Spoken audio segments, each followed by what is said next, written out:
Good day, I'm Dr. T and welcome to my office. Since time immemorial, we have been trying to figure out what on earth the world is made out of, and we started getting this idea that the stuff around us was mostly compounds, things made up of other constituent parts. And these constituent parts that were the building blocks of all compounds were elements.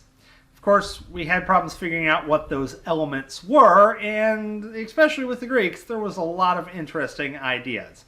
But as time progresses, we start getting an idea of what those elements are, and we start realizing that we need to start organizing them. Also, we need some shorthand ways of referring to them.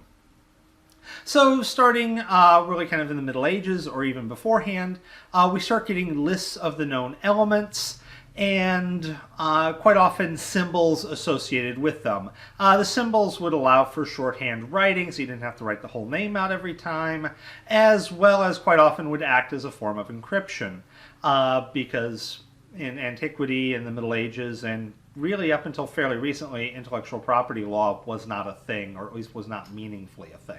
With these lists, if you look at them, you'll find several things on there that, of course, nowadays we do not recognize as elements. They are definitely compounds. But, of course, you know, we had to start somewhere. With these lists, of course, there were two trends that we really wanted to go into.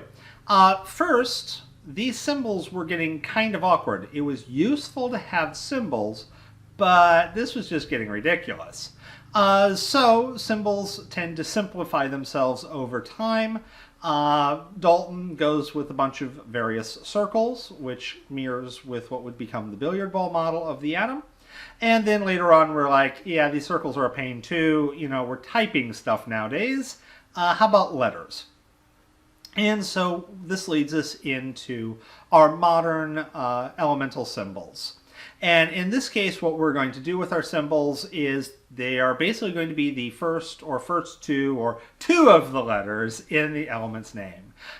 So for several elements, it's simply the first letter of the element's name. Now, by convention, we always start an elemental symbol with a capital letter, and if it's a 2 or 3 letter symbol, all following symbols will be lowercase letters. This is because later on, once we start putting elemental symbols together to represent compounds, or formulas for compounds, I should say, we don't put spaces or commas or any punctuation between them, and this way, this would allow say a C and an O to be clearly distinguished as two symbols, which would be carbon monoxide, whereas a C and a lowercase o would be one element, cobalt. And thus, the capitalization helps distinguish in the absence of otherwise existing punctuation. Okay, so hey, we got 26 letters and 118 elements. Yeah, one symbol ain't gonna cut it. So some elements get their first letter as their symbol, and it gets for one symbol. Other elements will get their first letter of their name as their symbol, but it won't be their first letter in English. The example would be tungsten, which is W. That is for wolfsvanium, which is German for tungsten. Apparently it has a color similar to that of a wolf's coat. I wouldn't know, but okay. Yeah, so now we have to spread out and we go to two-letter one. Sometimes the two letters in use will be the first two letters of the element's name, for instance, cobalt, or sometimes it will be two letters that are in the element's name, but they're not the first two letters, such as magnesium. Alternatively, you will also see elements in which the symbols represent the first two or two of the letters in the element's name, but that name is once again not in English. The classic case would be copper. In English, there is no U in copper, but coperium, the Latin word for copper, it does have a U, and hence Cu for copper. The other goal of creating a lot of these lists has been to organize them in a particularly useful manner. Elemental names don't have all that much meaning, so alphabetizing them is not all that helpful, although you will occasionally see storage lockers, etc. alphabetized. That is a practice, by the way, that is frowned upon, because you can get things together that you do not want together. So we wanted to organize these lists of elements in ways that were far more useful. What had been noticed starting in kind of the Enlightenment period with the dawn of actual chemistry, was that some of the elements had this kind of repeating trend. Things like chlorine and bromine were actually fairly similar. They had distinct differences, but their chemical reactivity was actually pretty similar. Elements like potassium and sodium, once again, had this kind of similar pattern. And when taking a list of elements, comparing them by atomic weights, which relative atomic weight was something that was able to be established surprisingly early in chemical history, which is, kind of as a 21st century chemist thinking about establishing atomic weight in the late 18th, early 19th century, I just have to go, whoa.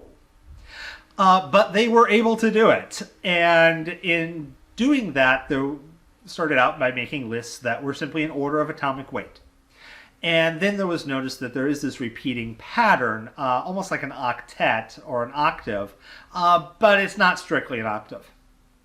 So into the mid to late 19th century, there's been a lot of attempts to organize the chemicals in a pattern, typically a grid or even like a cylinder. Definitely very many interesting configurations, which they're fun to look at if you want to look those up on the web. That would allow for them to be organized not only by atomic weight, but also by chemical properties. In comes a Russian peasant by the name of Dmitry Mendeleev. I have probably butchered that poor guy's name. He does the same thing. He literally writes the elements out on note cards and starts shuffling them. And he comes to a fairly important revelation, not really a revelation, just kind of like an understanding, that over the past 50, 60 years, there had been several new elements discovered. The ancients only knew a handful of elements, and over the 16th, 17th, and early 1800s, a lot of new elements had been discovered. And so he makes the obvious conclusion, well, if 50 years ago we did not know all of the elements, why do I think we know all of the elements now? Possibly that there are other elements we have yet to discover. So he creates a table that organizes the elements first by atomic weight, but then groups them in columns, what we now call groups, that are based on chemical reactivity. And once again, this is nothing new. Several people had done this before. Groups or columns by chemical reactivity, and then wrapping around creating rows that would be called periods later on. Well, he then makes kind of the big jump, and the reason he gets to be the famous one is he says, you know what, maybe we're missing stuff, so I should leave some gaps. So he puts gaps in his table of all elements, what would become the periodic table. Periodic because they periodically repeat chemical properties. And he even goes as far as to say, okay, well, this element, which is below this other element, I'll predict what chemical properties it's going to have. And most people kind of ignore him. He starts out life as a poor peasant in Russia. His mother sacrifices greatly to send him through school. Really kind of a hard life to start with. And, at this point, Russia is not the academic leading center of the sciences at all, and he is definitely not exactly an important Russian figure, let alone global figure. So he's more or less ignored, and for those people who do pay attention to him, they're like, hey, look at this idiot. He left gaps in a list of all known elements. Ha ha, how stupid can he be? And then I believe it was germanium or gallium is discovered, and it looks just like his prediction for one of the elements that he had left a gap for. Things like atomic weight is within like 2% of what he predicted it to be. It looks pretty close to the way he expected it to look. It is disturbingly creepy how close he got. And, well, weird person that leaves holes in a list of all known knowledge gets laughed at. Weird person who predicts the future to an uncanny level of certainty gets paid attention to real quick. And so then his periodic table basically becomes the model. Now, you will notice that this doesn't look anything like the modern periodic table. In fact, our modern periodic table doesn't exist until around the 1960s or so. Different styles come and go, and then this current one is kind of the one that's become popular. It definitely has some significant useful features to it, which I'm going to kind of go over and outline. Okay, so you've got the periodic table. This is broken up into different blocks, what we kind of call the S block, D block, P block, and F block. These are regions where different orbitals become more meaningful in the chemical properties of those particular elements. And they're not kind of an overwhelming, but it's definitely very sensible that they get organized in this fashion. And that ends up being a property that kind of falls into place as we're starting to line things up. The original periodic tables are created with Mendeleev's being even before atoms are certainly a thing. It's still disputed at that point. And the only real property of an atom that's currently understood at that time is its relative atomic weight. The electron has not been discovered yet, and neither is the proton. Well, by the 60s, we start understanding what protons are. So on a periodic table, you will see, basically on all of them, what looks like a catalog number. Hydrogen will be 1, helium will be 2, lithium 3, so on and so forth. This is actually not a catalog number. This is the atomic number. This is the number of protons. Which is kind of impressive that we were able to organize something without understanding the core building block to start with. Like Mendeleev's periodic table, groups or vertical rows are going to have similar chemical properties. Periods are going to kind of be the next row down. And in this case, the horizontal rows will actually correspond to the dominant shell that is the valence shell for that particular element. So if I look at, say, sodium, it's in period 3, it's 3 rows down. That's telling me the valence shell for sodium is going to be the third shell. Once again, one of those kind of nice coincidences that we started understanding why our periodic tables were starting to come into shape. Once again, by the 60s, we knew what shells were. We knew what S, P, and D orbitals were at this point. Okay, so yeah, now a couple of other interesting points. You'll notice how there's a part in the bottom of the periodic table, just kind of hanging off the bottom. This is the F block, also known as the rare earths, or more modernly known as the actinides and lanthanides. This actually belongs up at the beginning of the D block. Exactly where it belongs is actually slightly disputed. But it's not placed there because that would lead to the periodic table being very, very long, and it would not fit nicely into textbooks or on paper, etc., due to its long, thin nature with that up there. You do, however, see periodic tables with the rare earths stuck into the main body of the periodic table. That said, they have similar chemical properties, and if you're going to stick anything off by themselves, they fit very nicely off by themselves. Okay. Touring through the periodic table, let's talk about a couple of groups of interest. The first group, which is 1 or 1A, the numbering system depends on kind of the age of the periodic table. 1 through 18 is the newer system, and one I'm going to tend to lean towards more. Whereas the older system, which will contain a letter and a number, dates back to the older style periodic tables. It does have merit to it, and is definitely a valuable system, but it is one where it's kind of falling out of fashion. Simply 1 through 18 is a lot simpler to use. Okay, so group 1, these are called the alkaline metals. A lot of your groups will have names to them. The alkaline metals are going to have one valence electron. They're going to be very readily able to give away that one valence electron, such that, one, if they are introduced to something that will take it, like the hydrogen and water, then it will react quite vigorously. When you put an alkaline metal in water, you typically get fireballs. The further down the periodic table, the bigger the fireball, for the most part. Also, this means that these do not exist in their metallic form in nature. These will corrode super fast, even in just dry air, and with water, they react with the water itself.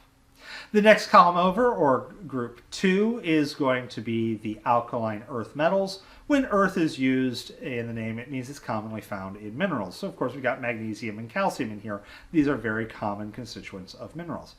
These also do not appear in their metallic form on earth naturally.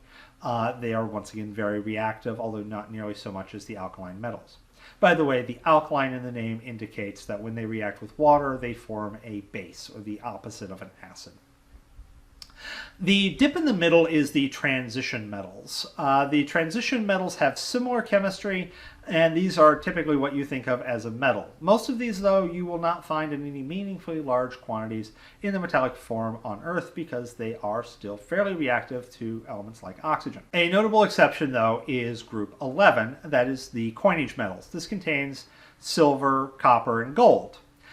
These are fairly chemically inert, and as such, these are frequently found in their metallic form on Earth, and were some of the first metals we worked with because, once again, they're some of the first metals that were actually, metals. They're not always found in their metallic form. Copper, in particular, is quite often found in the form of compounds that collectively we refer to as copper ore. Moving back, as you get kind of the bulge coming out of the transition metals, this is the P block. Of note is group 17 of the P block. This is the halogens.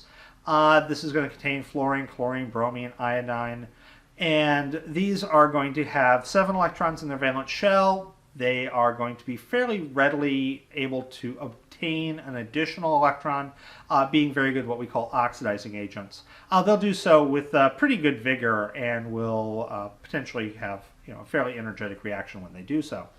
As such, you rarely find them in their elemental form in nature, or you don't. You find them in the form of compounds, such as everyone's favorite popcorn topping, sodium chloride, aka table salt. The last group, group 18, is the noble gases. These earn their name since they do almost always are found in their elemental form because they typically don't react with other compounds.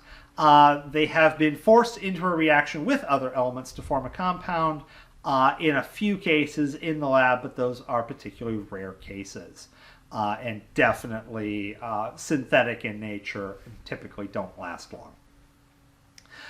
These were actually some of the later elements discovered because something that doesn't really do much of anything is actually really hard to find. You typically find things based on how they interact with other elements, and if they just don't interact, then it's hard to find them. They're also called gases because all of these at room temperature and pressure are gases. Unlike most of your elements, which typically in their elemental form are going to be solids, although there are definitely exceptions to this. So with that said, have a wonderful day.